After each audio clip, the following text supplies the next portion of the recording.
हमें एम्प्रेस हर मजेस्टी का महल दिखाया जाता है जहां पर वो बहुत सारी चीजें तोड़ रही थी।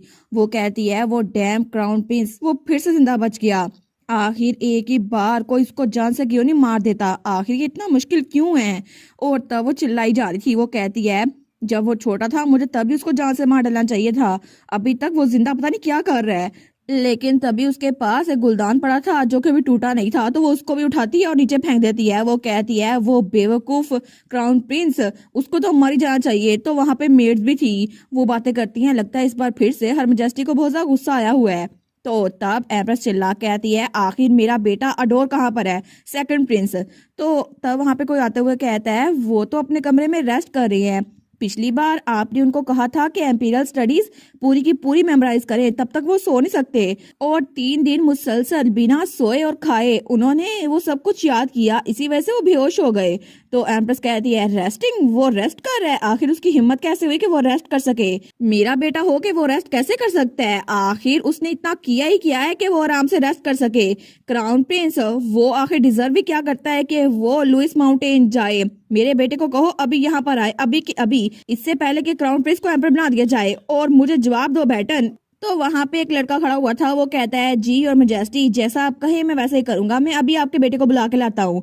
लेकिन तब वो कहती है तो फिर यहाँ पे खड़े क्या करे हो, अभी लेके आओ उसको, और अगर वो ना आए ना तो फिर उसको धकेल के लेके आओ। लेकिन तब वो चला जाता है। वो कहता है जी और मेजेस्टी। और दूसरी तरफ अडोर सेकंड प्रिंस वो तो अपने कमरे में चादर के नीचे छुपा कांप रहा था, उसको सारी आवाजें आ रही थी। तभी दरवाजे पे दस्तक होती है, वही आदमी था वहां पर। वो कहता है लॉर्ड अडोर मैं हूँ बैटन, क्या मैं अंदर आ सकता हूँ। लेकिन तभी वो कोई जवाब नहीं देता। वो कहता है लॉर्ड अडोर प्लीज मुझे जवाब देना, अगर मैं आपको ना लेकर गया तो हर मजेस्टी एम्प्रेस खुद यहाँ पर आ जाएंगी। तो तभी वो चादर से अपना मुंह निकालता है। वो कहता है ठीक है अंदर आ जाओ बैटन। तो तभी बैटन अंदर आता है।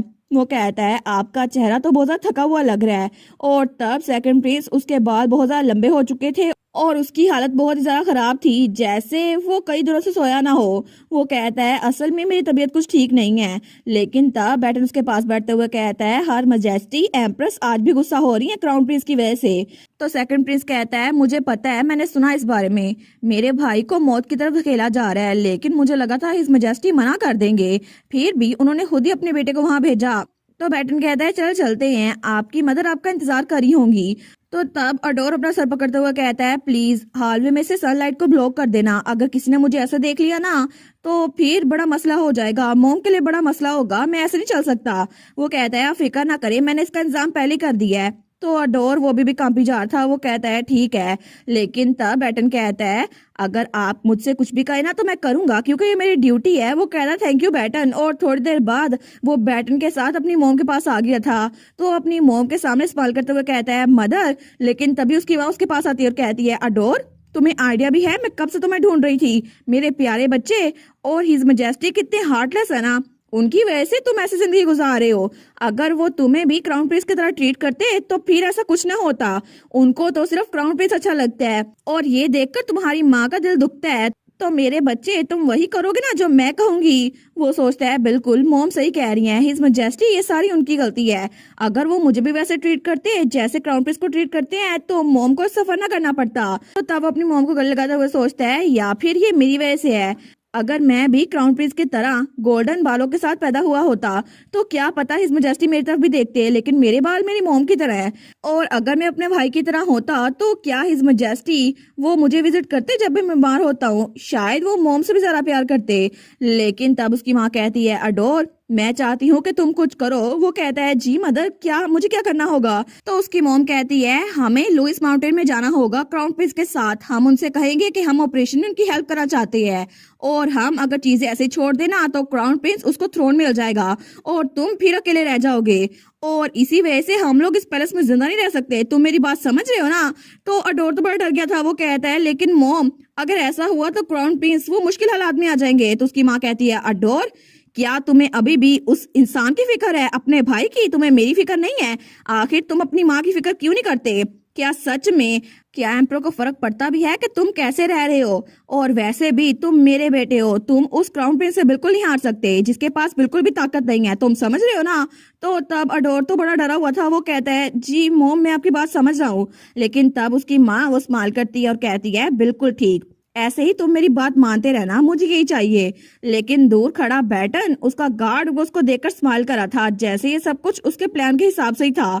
और तब दूसरी तरफ हमें एक जगह दिखाई जाती है जहाँ पे बारिश हो रही थी, लेकिन तभी वहां पर हमारी सरसिया और उसके साथ एम्बलम नाइट्स खड़े थे और वहां पे किसी का फ्यूनरल चल रहा था। लेकिन हमारी हीरो सोचती है इस लाइफ में मैं पहली बार कोई फ्यूनरल अटेंड कर रही हूँ, हवा तो बहुत ज्यादा भारी हुई हुई है।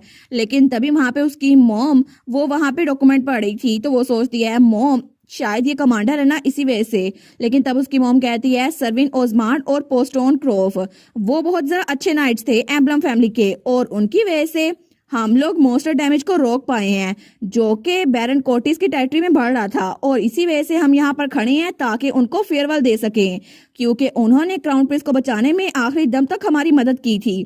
और तब वहां पे क्राउन प्रिंस भी खड़ा था। वो कहती है एम्बलम आज भी शाइन कर सकता है क्योंकि ऐसे नाइट्स अपनी कुर्बानी देते हैं और रूटीना के लोगों के लिए अपनी जान की परवाह नहीं करते। और इसीलिए मैं चाहती हूँ कि जिन लोगों ने हमें प्रोटेक्ट करने की कोशिश की आप उनके लिए 1 मिनट की खामोशी कायम करें। तो हमारी हीरोइन वो भी सबके साथ खामोश थी, लेकिन वो सोचती है मैंने ही जाने के सामने बड़ी बातें की थी, लेकिन फिर भी जब मैं लोगों को ऐसे मरते हुए देख रही हूँ ना, तो यहाँ पे मेरा जिंदा रहना ये भी बिल्कुल एक मिराकल ही है। और थोड़ी देर बाद वो और बाकी सारे नाइट्स वहां से जा रहे थे, लेकिन क्राउन प्रिंस अभी भी उस ग्रेव के सामने खड़ा हुआ था। वो सोचती है अभी भी इनोक और मेरे दरमियान बहुत बड़ा गैप है, लेकिन मुझे नहीं पता कि मैं कोई ऐसी नाइट बनूंगी जो हिज हाइनेस को प्रोटेक्ट कर सके या फिर नहीं। लेकिन अगर ऐसा कभी हुआ तो मैं सच में इतनी खास बनना चाहती हूँ कि मैं क्राउन प्रिंस के एम्पर बनने तक उनके साथ रहूं। और अगर मैं उनकी तलवार बन गई ना, तो मैं कभी भी उनके चेहरे पे ऐसे लुक्स नहीं आने दूंगी जिसकी वजह से उन्हें किसी के लिए बुरा लगे। और मैं चाहूंगी कि वो कभी भी परेशान ना हो और ना ही किसी और नाइट की जान जाए। लेकिन तब थोड़े दिनों बाद हमें ट्रेनिंग ग्राउंड का सीन दिखा जाता है, और वो एम्बलम फैमिली का ट्रेनिंग ग्राउंड था। वहां पे कुछ नाइट्स खड़े हुए थे, लेकिन एक नाइट उसके हाथ में तलवार थी, वो किससे फाइट कर रहा था। तो वो कहता है लेडी सरसिया, तो पीछे वाले नाइट कहते हैं क्या सच में वो हार गई। दूसरा कहता है बिल्कुल वो हार गई है, लेकिन ये बिल्कुल भी ठीक नहीं है। तो वहां पे एक और नाइट खड़ा हुआ था जिसके हाथ में 2 झंडे थे। वो कहता है वेल लुकस जीत चुका है और लेडी सरसिया आप हार चुकी हैं। तो हमारी सरसिया नीचे गिरी हुई थी और तब वो एक बार फिर से हार गई थी, लेकिन इस बार वो इनोक से नहीं हारी थी, वो किसी और नाइट से हार गई थी। और इस बात पे भी वो बड़ी परेशान थी कि आखिर मैं इतनी कमजोर क्यों बनती जा रही हूँ। और इसी के साथ ये वाला पार्ट यहीं पर ख़त्म। तो आप लोग बताइएगा आप लोग को ये पार्ट कैसा लगा, और वीडियो को लाइक और चैनल को सब्सक्राइब लाजमी कीजिएगा। बाकी वीडियोस का लिंक भी स्क्रीन पर नज़र आ रहा होगा, तो काइंडली उनको भी चेकआउट कर ले। और thank you so much for watching my videos. Stay safe, bye bye.